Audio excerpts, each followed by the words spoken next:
Día calentito de noticias de la Casa Real. En este caso nos vamos a centrar en Cara y Cruz, y la infanta Sofía y otra persona que voy a desvelar más adelante. Pero antes de empezar quiero decir que hoy que el rey ha tenido bastantes audiencias en Zarzuela, en un momento dado que ha salido para posar para la prensa, ha tenido unas palabras efectivamente sobre Leonor.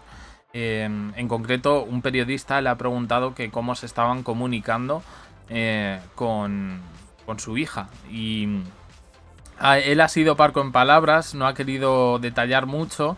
El periodista ha repreguntado y finalmente ha dado un dato que creo que ya dijimos por aquí. Y es que desde el barco no se pueden hacer llamadas ni videollamadas. Al parecer la comunicación va por mensaje.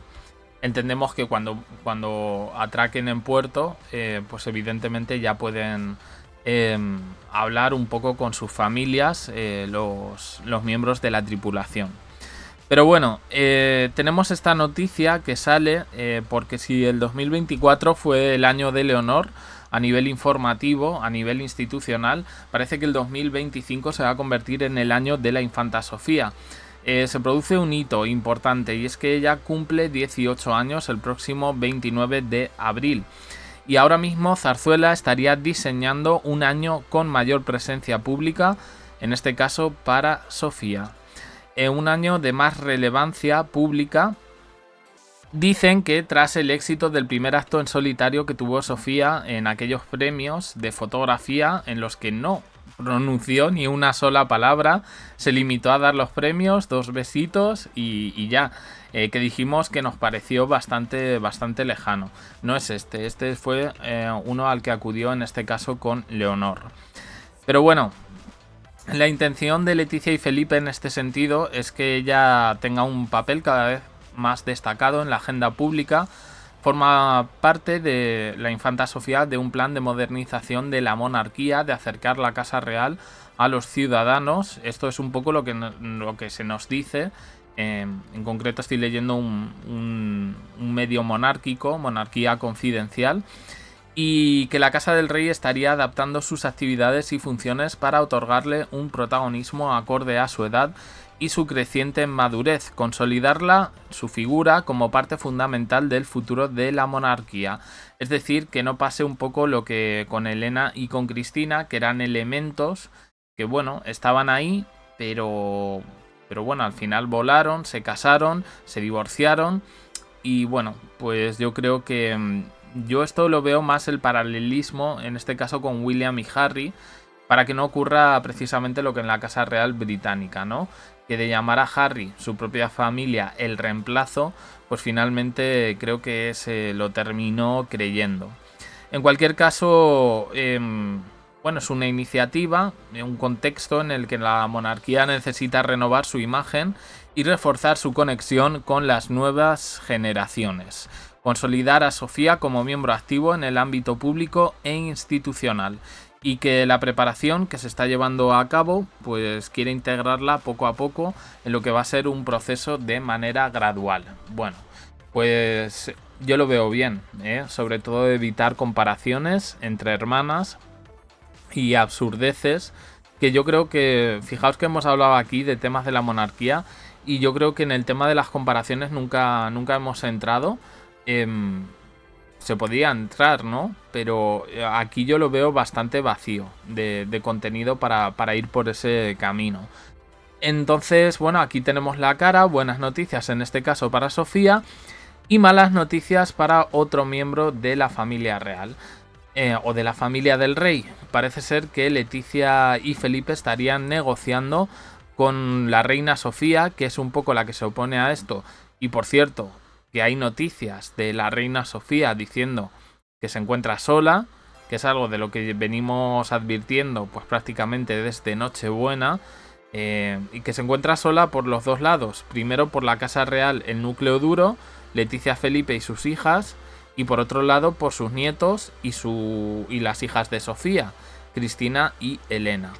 Entonces, bueno, partiendo de esa base, al parecer Y conociendo un poco, porque esto yo creo que se sabe y no pasa nada por decirlo, que bueno, de un tiempo a esta parte ha habido bastante distancia entre Leonor y Sofía con el resto de sus primos, especialmente con los más polémicos, a pesar de que han aparecido en fotografías muy contadas a lo largo de estos años, pues a quien le ha tocado es precisamente ahora a la más mediática.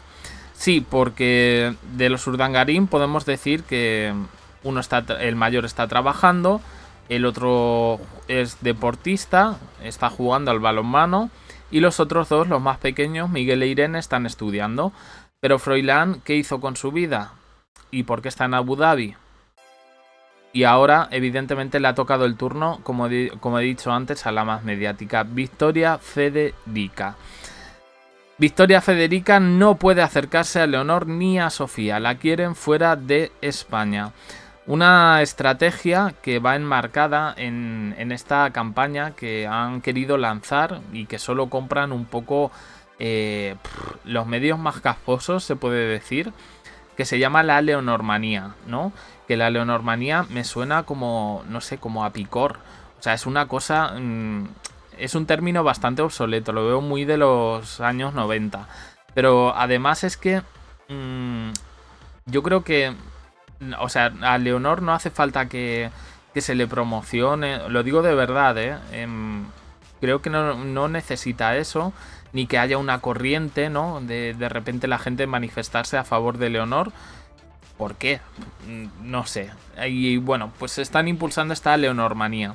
Y dentro de la Leonormanía, pues antes hemos hablado de comparaciones entre hermanas, ahora hablaríamos de comparaciones entre primas. La hija de la infanta Elena ha querido dedicarse a las redes, a los medios de comunicación, se ha hecho un hueco, a pesar de que, oye, están diciendo, por ejemplo, que las campañas de publicidad que ha hecho Victoria Federica, en este caso, ha sido todo un fracaso. Es decir, que la gente no ha consumido los productos, en este caso, que bebía Victoria Federica, un café, pues eso. Y ahora, bueno, pues queda por ver un poco el anuncio este que ha hecho con Belén Esteban. Es un poco raro, no es Victoria Federica la única, también he visto por ahí algunas fotos de la infanta Elena con gente raruna, por no decir otro nombre. Y no me estoy refiriendo ni a gente del mundo de la televisión ni nada parecido. Pero bueno, como he dicho, esto ya se había contado antes, que Victoria Federica estaba despertando algún tipo de preocupación, especialmente en su madre, por esta nueva faceta suya y lo que conllevaba. Y lo que conllevaba es un poco el mayor motivo de preocupación. Porque hay cosas, evidentemente, y Madrid es pequeño y se entera todo el mundo. La reina Sofía ha intentado ejercer cierta presión pues para que Victoria Federica pues pueda pisar Zarzuela, se quede aquí en España y bueno, creo que han visto, y no es ni siquiera porque participe en Antena 3, en el desafío, no es por esta campaña que ha hecho de Belén Esteban, son otras cosas, en este caso lo que están llevando a Leticia y a Felipe. He leído, claro, ¿cuál es el papel de la infanta Elena en esto? Pues unos dicen que se ha acercado a Felipe a pedir ayuda y otros dicen que ha sido una decisión unilateral, en este caso del tío. Pero bueno, sí es verdad que se había publicado que Victoria Federica había dormido muchas noches en Zarzuela, acompañando a su abuela, que yo eso personalmente pues no lo veo mal. Pero bueno, hay informaciones que salen de repente y que no se pueden decir que sean mentira. Y parece que esto tiene descolocada bastante a la infanta Elena, que ya ha tenido bastantes broncas con su hija. Y ahora, bueno, pues ha llegado un poco a los oídos del rey y también de Leticia. Y bueno, pues para ser breve, para resumir un poco la información, quieren que se vaya pues como se tuvo que ir Froilán. Y yo personalmente no sé si sería lo más adecuado, porque al final es que hasta los medios monárquicos dicen que Froilán no trabaja allí en Abu Dhabi. Vive con el abuelo, por ir para el abuelo, no es que le esté cuidando especialmente. Y el chico pues intenta abrirse un hueco, pero claro, sin estudios apenas y con un bagaje polémico, y me voy a quedar ahí, pues la cosa está como está. Sí, Victoria y Froilán también tienen padre, sí. Pero bueno, en este caso no corresponde al padre cierto tipo de decisiones que van un poquito ya, referido un poco a lo institucional. Pues aquí tenéis estas dos noticias, cara y cruz, Sofía, flamante, mayoría de edad en este 2025, y Victoria Federica, que tiene ahora mismo todas las cartas para ser simplemente, o sea, llevar simplemente los apellidos Marichalar Borbón, pero ya, alejada de la monarquía, figura de oveja negra. Yo no lo veo para tanto, pero bueno, a mí no es santo de mi devoción Victoria Federica, pero vaya, tampoco, no sé, en fin, hay cosas, sí, y me las estoy callando porque no se pueden decir, pero bueno, rumores de la capital. Nada más, opiniones en comentarios, suscribiros, campanita, un me gusta en apoyo al canal, y os dejo aquí con más vídeos y en el canal secundario JDC abajo en la descripción, y en el canal Jack 3 que estamos subiendo cositas. Gracias por estar ahí.